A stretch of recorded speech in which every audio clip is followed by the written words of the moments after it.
तो शास्त्र पद्धति से प्रभु का नाम लेना चाहिए। भगवान નું નામ હંમેશા માળા લઈને જપવું જોઈએ।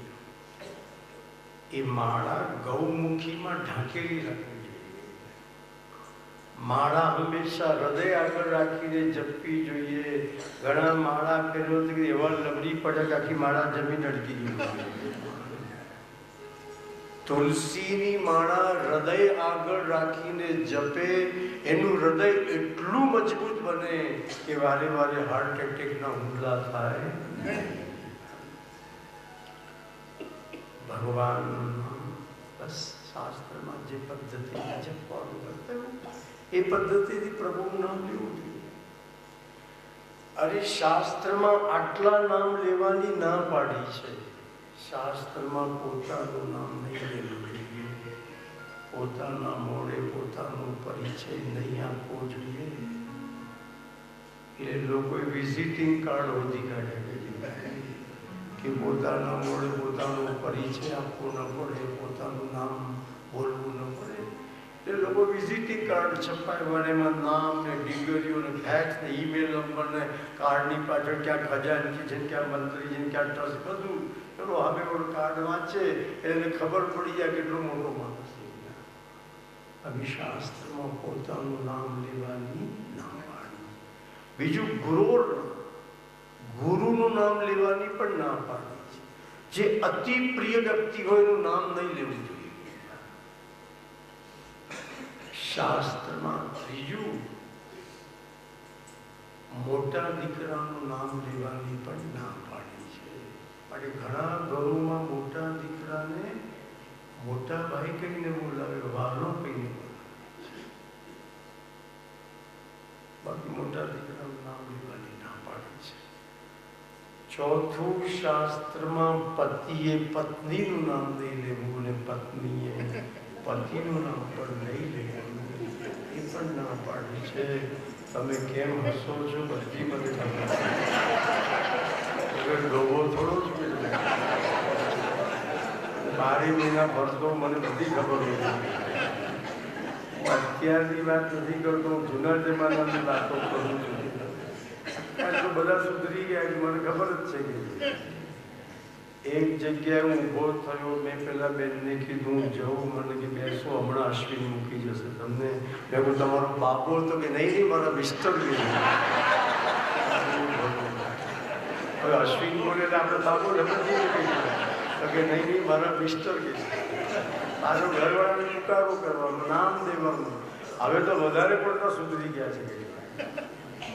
જૂના જમાનામાં તો કેટલી મર્યાદા તમારી। એક જગ્યાએ મને ચાંદલો લખવા બેસાડ્યો, ગયેલો આ ચાંદલો લખો, અને એક બા આવ્યા મને કે મારે 51 લખી લો। મેં નામ બોલો, મને કે કાશીબેન પટેલ 51। મેં પણ મારા કાકાનું નામ બોલો, બીજા કાશીબેન આવે હું ખબર પડે। મને કે તમારા કાકાનું નામ શું લેવા દેવા, તમે તમારું મારું નામ લખો। મેં બહુ જીત કરી પણ બા એમના મોડે કાકાનું નામ બોલે જ નહીં। પછી મેં કીધું કાકાનું નામ તો તમારે બોલવું જ પડશે। ત્યારે બાએ કીધું ડાકોરના જે ઠાકોર છે ને એના નામે નામ તમારા કાકાનું નામ રણછોડ નામ તો કે હા બોલો। એમના મોડે તો રણછોડલાલ ના જ બોલ્યા કે ડાકોરના ઠાકોર છે ને નામે નામ તમારા કાકાનું નામ। કેટલી મર્યાદા। અને હવે અશ્વિન તો મૂકી જશે કે એકદમ વધારે પડતા સુધરી જાય। એટલે શાસ્ત્રમાં પતિએ પત્નીનું નામ નહીં લેવું, પત્નીએ પતિનું નામ લેવું ના પાડી છે।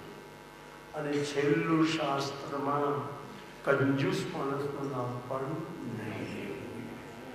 કોઈ કંજૂસ માણસનું તમે સવારના પૂરમાં નામ લો, તમને જમવાનું શું ચાય ના મળે। કંજૂસ માણસનું નામ લેવાની ના પાડી છે। એક કંજૂસ માણસને તો એવી ટેવ કે એની પૂજા પૂરી થાય એટલે દીવો ફૂંક મારીને ઓલવી નાખે। એકનું એક ઘી, એકની એક દીવે 15 દડા હોય ચાલ્યા જ કરે। પૂજા પતે એટલે ફૂંક મારી દીવો ઓલવી નાખે। એક દિવસ એને ક્યાંક બહાર ગામ જવાનું આવ્યું, તે ઉતાવળમાં દીવો લેવાનો રહી ગયો। એ તો ઘેરથી નીકળ્યો 3 કિલોમીટર ચાલતો ચાલતો ગયો ત્યારે યાદ આવ્યું પોતાની દીવો લેવાનું રહી ગયો, કેટલું ઘી બળી જશે. 3 કિલોમીટરથી ઘેર પાછો આવ્યો. ઘરવાળી બહારનું ખોલ. ઘરવાળી કે તમે બહારગામ ગયા પાછા શું કરવા આવ્યા? અરે 3 કિલોમીટર ગયો પછી યાદ આવ્યું પેલો દીવો ઓલવાનો રહી ગયો છે, કેટલું ઘી બળી જશે, હું તને કહેવા આવ્યો દીવો ઓલવી નાખ. એની ઘરવાળી કીધું તમે ગયા ને મેં તરત દીવો ઓલવી નાખ્યો, પણ તમે 3 કિલોમીટરથી પાછા આવ્યા, તમારે ચંપલ કેટલા ઘસાયા હશે. પહેલા કહ્યું તું ચિંતા નહીં કર, 3 કિલોમીટરથી ચંપલ બગલમાં નાખી લાવ્યો, પણ તું બહારનું કેમ ખોલતી નથી? તો કે બહારનું ખોલું તો બહારનું બી તો ઘસાય જ નહીં કે એટલું બહારનું ખોલતી નથી. એની ઘરવાળી એને ટપેવી હતી કે કંજૂસની કાકી હતી. तो कि जिस शास्त्र में लिखा है कि कंजूस का नाम भी नहीं लेना चाहिए. શાસ્ત્રમાં આ બધાના નામ લેવાની ના પાડી છે, પણ શાસ્ત્રમાં ક્યાંય પ્રભુનું નામ લેવાની ના પાડી નથી. વલ્લભાચાર્ય લખે છે તસ્માદ સર્વાત્મના નિત્યમ શ્રી કૃષ્ણ શરણમ મમ વદત ભીરેવ સતતમ સ્થેય વિત્યેવ મે મતિઃ. વૈષ્ણવોએ ભગવાનનું નામ નિત્યમ અને સતતમ, પ્રભુનું નામ નિત્ય લેવું જોઈએ, પ્રભુનું નામ સતત લેવું જોઈએ. ભગવાનના નામમાં ખૂબ શક્તિ છે. ભાગવતજીમાં લખ્યું છે સાંકેત્યમ પારિહાસ્યમ વા સ્તોભમ હેલનમેવ વા વૈકુંઠ નામ ગ્રહણમ અશેષાગહરમ પરમ. ભાગવતજી લખે છે કે ભગવાનનું નામ સંકેતમાં પણ લઈ શકાય. તમે કહેશો સંકેતમાં ભગવાનનું નામ લેવાનું એટલે કેવી રીતે લેવાનું? એક ભાઈ જમતી વખતે મૌન પાડતા. હવે મૌનમાં એવો નિયમ છે કે મૌનમાં ભગવાનનું નામ લેવાથી મૌન તૂટતું નથી, બાકી લૌકિક વાતો કરવાથી મૌન તૂટી જાય છે. તો આ ભાઈ જમવા બેસે ને એમની ઘરવાળી રોટલી મૂકવા માટે આવે અને પેલા ભાઈને રોટલી જોઈતી હોય તો બોલે હરી હરી છે. હરીમાં પહેલો અક્ષર હ મીન્સ હા મારે રોટલી જોઈએ છે. તો કે છે એને રોટલી ના જોઈતી હોય તો બોલે નારાયણ. નારાયણમાં પહેલો અક્ષર કયો છે? એને રોટલી ના જોઈતી તો બોલે ના. મૌન તૂટ્યું પણ નહીં. મૌનમાં ભગવાનનું નામ લેવાથી મૌન તૂટતું નથી. વાતો બી થઈ ગઈ, મૌન તૂટ્યું બી નહીં અને ભગવાનનું નામ પણ લેવાઈ ગયું. આને કહેવાય સંકેતમાં પ્રભુનું નામ. આ પ્રયોગ તમારે આજે રાતથી જ શરૂ કરવા જેવો છે. જોઈએ તો હરી હરી અને ના જોઈએ તો નારાયણ. આને કહેવાય સંકેતમાં પ્રભુનું નામ લીધું. સાંકેત્યમ પારિહાસ્યમ વા સ્તોભમ હેલનમેવ. તો કે છે ગર્ગાચાર્ય ભગવાનનું નામ પાડવા આવ્યા છે. ગર્ગાચાર્યજીએ નંદ બાવાને કીધું બાવા બહુની સંતિ નામાની રૂપાણી ચ સુપસ્યતે. બાવા તમારા કનૈયાના અનેક નામ છે, અનેક રૂપ છે. બાવા તમારો કનૈયો દરેક યુગમાં જન્મે છે. સતયુગમાં કનૈયાના શરીરનો રંગ સફેદ હતો, ત્રેતાયુગમાં તમારા કનૈયાના શરીરનો રંગ લાલ હતો, દ્વાપર યુગમાં તમારા કનૈયાના શરીરનો રંગ પીળો હોય છે. પણ ઇદાનીમ કૃષ્ણતામ ગતઃ. બાવા અત્યારે કલયુગનો પ્રારંભ છે અને અત્યારે તમારા કનૈયાના શરીરનો રંગ કાળો છે, માટે હું તમારા કનૈયાનું નામ કૃષ્ણ પાડું. સંસ્કૃતમાં કાળા રંગને કૃષ્ણ કહેવાય, માટે તમારા કનૈયાનું નામ કૃષ્ણ પાડું.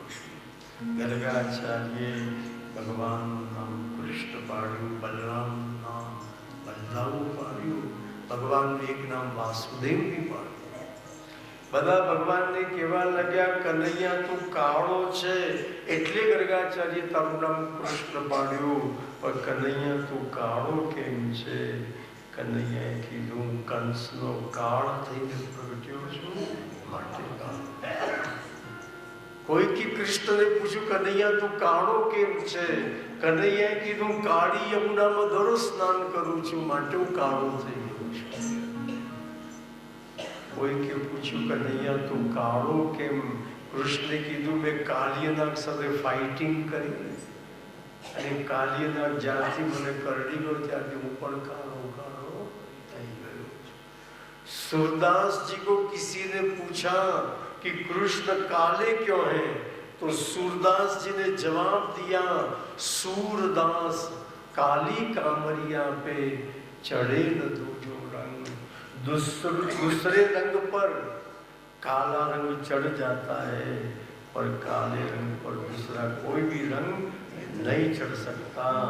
सूरदास जी लिखते हैं, हमारे कृष्ण काले होकर इसलिए आए हैं कि मेरा रंग तो मैं दुनिया को लगा दूं और दुनिया के रंग मुझको लग न जाए, इसलिए मैं काला होकर आया. माँ छोकरा ने नवड़ाई धोड़ाई ने चोख्खो करे, પછી એના ગાલ પર કાળું કાજલનું ટપકું કરે. ભગવાન કે હું તો પોતે જ કાળિયો થઈને આવ્યો છું, એટલે મને કોઈની નજર લાગી જાય. વલ્લભાચાર્ય જી કહે છે, શ્રી કૃષ્ણ શૃંગાર રસનું સ્વરૂપ છે અને શૃંગાર રસનો રંગ શ્યામ છે, એટલે જ અમારા પ્રભુ શ્યામ છે. અને આ રીતે ભગવાન વિવિધ પ્રકારની લીલાઓ કરે છે. ગર્ગાચાર્ય પ્રભુનું નામ કાઢીને વિદાય થયા છે. બસ ભગવાનના તો અનેક નામ છે. જે ભગવાનના નામનો જપ કરે છે એ વાલીઓ વાલી બની જાય છે. ત્યાર પછી અમારા પ્રભુ માખણની ચોરી કરે છે, પ્રભુ માટી ખાય છે. યશોદાજી પ્રભુને દોરડે બાંધ્યા છે, પ્રભુ વૃંદાવન પધાર્યા છે. વૃંદાવનમાં આવ્યા પછી પ્રભુ વત્સપાલ બન્યા, પછી ગોપાલ બન્યા. અને એક દિવસે ભગવાન કૃષ્ણ ગાયો ચરાવતા ચરાવતા તમારે નંદ ભવનના પ્રાંગણમાં પધાર્યા છે. ગાયો ચારીને ઘેર આવે કનૈયો મારો, ગાયો ચારીને ઘેર ગાયો ચારીને ઘેર આવે કનૈયો મારો, ગાયો ચારીને ઘેર હાથે લાકડિયા ખભે કામડિયા, હાથે લાકડિયા ખભે કામડિયા.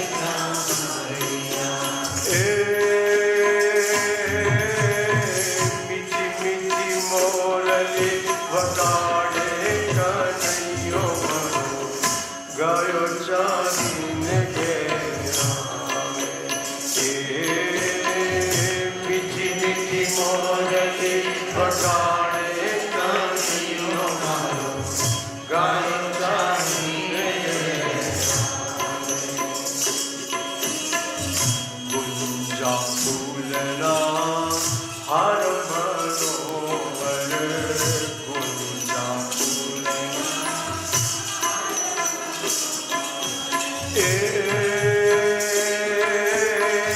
મોર મુગટ શિર સોહે કનૈયો મારો, ગાયો ચારીને ઘેર આવે.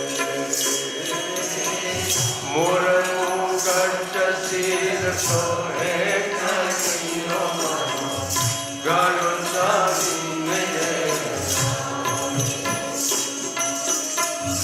કુમકુમ કેરા છાટા દેવરાવું, કુમકુમ કેરા છાટા દેવરાવું.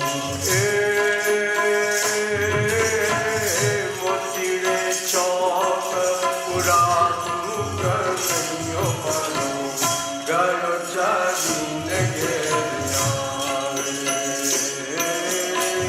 મોતીડે ચોક પુરા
કરતા નંદ ભવનના પ્રાંગણમાં પધાર્યા.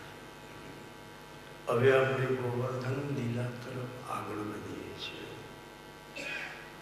હમણાં તો ગોવર્ધન લીલા થશે જ, પણ આવતીકાલે અહીંયા લગભગ 6 વાગે રૂકમણી વિવાહ થશે અને એ રૂકમણી વિવાહમાં ભગવાનનો વરઘોડો આવશે. તમારી બધાની જાનૈયા થવાનું છે. આવતીકાલે બપોર પછી કથામાં આવું ત્યારે છેલ્લામાં છેલ્લી બારેમાં જે સાડી હોય કાલે બહાર કાઢી અને છેલ્લામાં છેલ્લો બગસરાનો જે સેટ હોય કાલે બહાર કાઢી નાખજો. ભગવાનના લગ્નમાં તો સજી ધજીને જ જવું જોઈએ. તો આ બહેનો તો આવતીકાલે અપ ટુ ડેટ જ આવવાના. આ ભાઈઓને બી કહી રાખો તમારી પાસે કોઈ નવો લેગો જગો હોય તો કાલે બહાર કાઢજો. આ બધા અપ ટુ ડેટ ભરે ને આપણે લગડ વગર ભર્યા કરીએ એમાં આપણું જ ખરાબ લાગે. તો આવતીકાલે લગ્ન થશે. અહીંયા વેદ મંત્રો બોલાતા હશે, મંગલાષ્ટક બોલાતા હશે, લગ્નના ફટાણા ગવાતા હશે, શહેનાઈઓ વાગતી હશે અને લગ્નનો આનંદ પણ આવશે. અને કોઈના લગ્નમાં જઈએ ત્યારે પાછું ખાલી યાદે થોડું જવાય. ત્યાં જઈને ચાંદલા કરવા પડે, કન્યાદાન કરવું પડે. તો તમારે કાલે રૂકમણીજીને કન્યાદાન કરવું હોય તો કથામાં આવો ત્યારે ગજવામાં ગાંધી છાપ નોટો મૂકીને લેતા આવજો. એટલે તમે ઠાકોરજીને રૂકમણીજીને કાલે કન્યાદાન બી કરી શકો. અને મેં બધાને મોઢું બી મીઠું કરાવજો જાનૈયા બધાને. અને આવતીકાલે તમારે રૂકમણી વિવાહમાં કન્યા પક્ષના મનોરથી છે આપણા કથાના મુખ્ય યજમાન